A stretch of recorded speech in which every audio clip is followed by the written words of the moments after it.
तुम्ही महाराज राजेश्वर, तुम्ही कुबेरांचे कुबेर, तुम्ही वैद्यांचे वैद्य निर्धार, तुम्हा विण न श्रेष्ठ कोणी.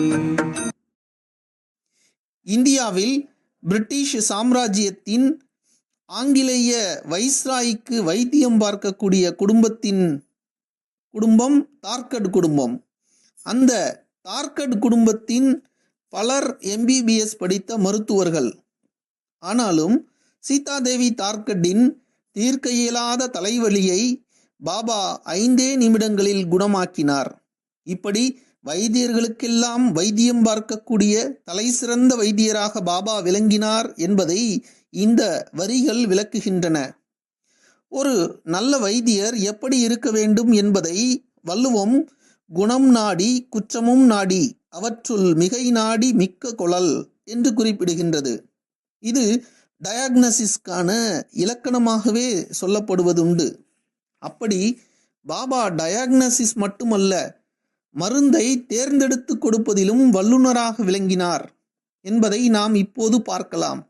உதாரணமாக, உபாசனி மகராஜே ஒரு ஆயுர்வேத வைத்தியராக விளங்கியவர். அவருக்கு மூச்சு விடுவதில் மிகுந்த சிரமம் இருந்தபோது மிக மிக எளிமையான மருத்துவமாக சுடுநீரையே குடிக்கும்படி அறிவுறுத்தி உபாசனி மகராஜின் நோய்க்கு பாபா நல்ல நிரந்தர தீர்வு கண்டார். பாபாவின் நோய் கண்டறியும் டயாக்னாஸ்டிக் முறைகள் மிகவும் விசித்திரமானவை, அது மட்டுமல்ல துல்லியமானவையும் கூட. இது தொடர்பாக ஒரு லீலையை இங்கு காண்போம். ஒரு பக்தருக்கு உடல்நிலை கடுமையாக பாதிக்கப்பட்டு என்ன நோய் என்றே கண்டுபிடிக்க முடியாமல் புகழ்பெற்ற அந்த மருத்துவமனையின் சிறந்த டாக்டர்கள் குழுவே தடுமாறிக் கொண்டிருந்தது. பாபா அந்த பக்தனின் கனவில் எழுந்தருளி அந்த பக்தரின் மார்பில் பெருக்கல் குறி வரைந்தார். கண்விழித்த பக்தருக்கு பாபா இதன் மூலம் எக்ஸ்ரே எடுத்து பார்க்க சொல்வதாகப்பட்டது. எனவே டாக்டர்களிடம் தனக்கு எக்ஸ்ரே எடுத்து பார்க்குமாறு பக்தர் சொன்னார். அப்படி எடுத்து பார்த்தபோது நோய் என்னவென்று டாக்டர்களுக்கு தெரிய வந்தது. எனவே உரிய மருத்துவமும் செய்யப்பட்டு பக்தர் பூரண குணமானார். இப்படி நோய் கண்டறியும் டயாக்னாசிஸ் மட்டுமல்ல, பாபா நவீன மருத்துவ முறைகளிலும் எப்படி வல்லுநராக விளங்கினார் என்பதை ஓரிரு லீலைகள் மூலமாக காணலாம். முதலாவதாக, பாபா எனும் அறுவை சிகிச்சை நிபுணர் டாக்டர் பிள்ளை அவர்களின் காலில் இருந்த சிலந்தி புழுக்களை பாபா அப்துல்லை கொண்டு எதிர்பாராத விதமாக மிதிக்கும்படி செய்து அந்த புழுக்கள் வெளியேறும்படி மறைமுக அறுவை சிகிச்சை செய்ததை நாம் ஸ்ரீ சாய் சச்சரித்திரத்தில் காண முடிகிறது. இப்போது நானா சாஹேப் சாந்தோர்கருக்கு பாபா செய்த அறுவை சிகிச்சையை பார்ப்போம். நானாவினுடைய பின்புறத்தில் ஒரு பெரிய கட்டி வந்தது. ஏதேதோ வைத்தியங்கள் செய்தும் கட்டி வடியவில்லை. டாக்டர்களோ அறுவை சிகிச்சை மட்டுமே ஒரே தீர்வு என்று சொல்லிவிட்டனர். நானாவோ மயக்க மருந்து கொடுத்து செய்யப்படும் அறுவை சிகிச்சைக்கு மிகவும் பயந்தார். பின்புறத்தில் கட்டி வேறு இருந்ததால் மல்லாக்க படுக்கவும் முடியாமல் தன் வீட்டிலேயே குப்புறப்படுத்திருந்தார். அந்த வீடோ நாட்டு ஓடுகளால் வேயப்பட்ட ஒரு சாதாரண வீடு.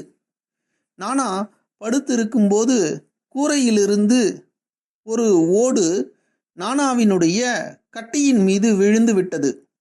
உடனடியாக கட்டி உடைந்து இரத்தமும் சீழும் வடிந்தன. அடுத்த நாள் மருத்துவர்கள் அறுவை சிகிச்சையின் தேவையின்றி கட்டி நீக்கப்பட்டதை எண்ணி வியந்தனர்.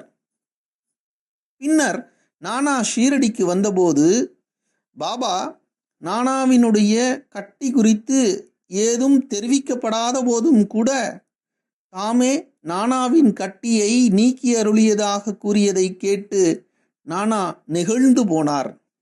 இப்போது உமா மகேஸ்வர ராவ் என்ற பெரிய பக்தருக்கு பாபா ஆஞ்சியோபிளாஸ்டி சிகிச்சை செய்ததை காண்போம்.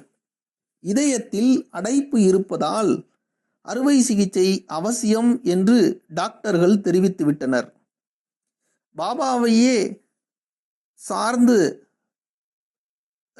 சரண் புகுந்திருந்த அந்த உமா மகேஸ்வர ராவ் அவர்கள் பாபாவினுடைய படத்தின் முன் அமர்ந்து தியானம் செய்தபோது பாபாவின் படத்திலிருந்து ஒரு ஒளிக்கற்றை ராவினுடைய மார்பில் பாய்ந்தது.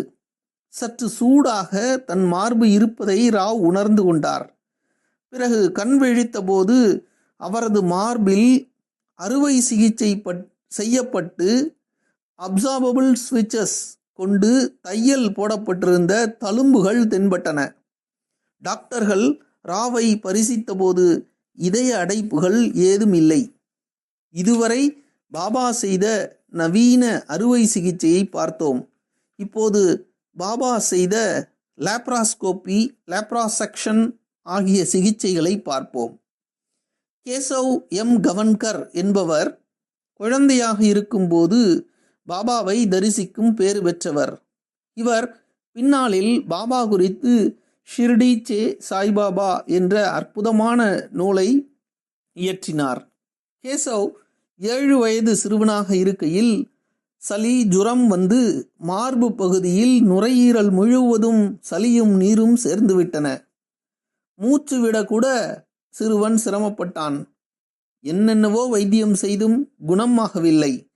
அப்போது யஷ்வந்த் ஜனார்தன் கால்வான்கர் என்ற பக்தர், இவர் ஹேமத் பந்தினுடைய மருமகன், இவர் பாபாவிடம் சிறுவன் குணமடைவதற்கு பிரார்த்தித்து கொள்ளும்படி சொன்னார். அதன்படி கேசவினுடைய அத்தை பாபாவிடம் பிரார்த்தித்து கொள்ள அடுத்த நாள் காலை கேசவ் நன்கு மூச்சு விடுவதில் சிரமமின்றி சகஜமாக சுவாசித்து கொண்டிருந்தான். ஆனால் மார்பு பகுதியில் ஒரு சிறிய துளை ஒன்று காணப்பட்டது. அதன் வழியாக நுரையீரலில் கோர்த்து கொண்டிருந்த நீரும் சீழும் வடிந்திருந்தது உணரப்பட்டது. இதை கண்டு மருத்துவர்கள் மிகுந்த வியப்படைந்தனர். ஏனெனில் அந்நாளில் லேப்ராஸ்கோப்பியோ லேப்ராசெக்ஷன் சிகிச்சையோ அறியப்படாத மருத்துவ முறைகளாக விளங்கின. இப்படி ஏராளமான லீலைகளை சொல்லிக்கொண்டே போகலாம்.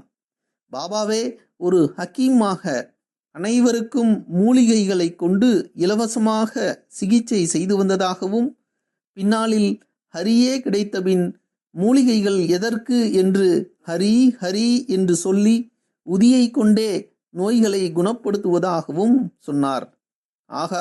ஆக பாபா வைத்தியருக்கெல்லாம் தலை சிறந்த வைத்தியர் என்பதில் எல்லளவும் ஐயமில்லை.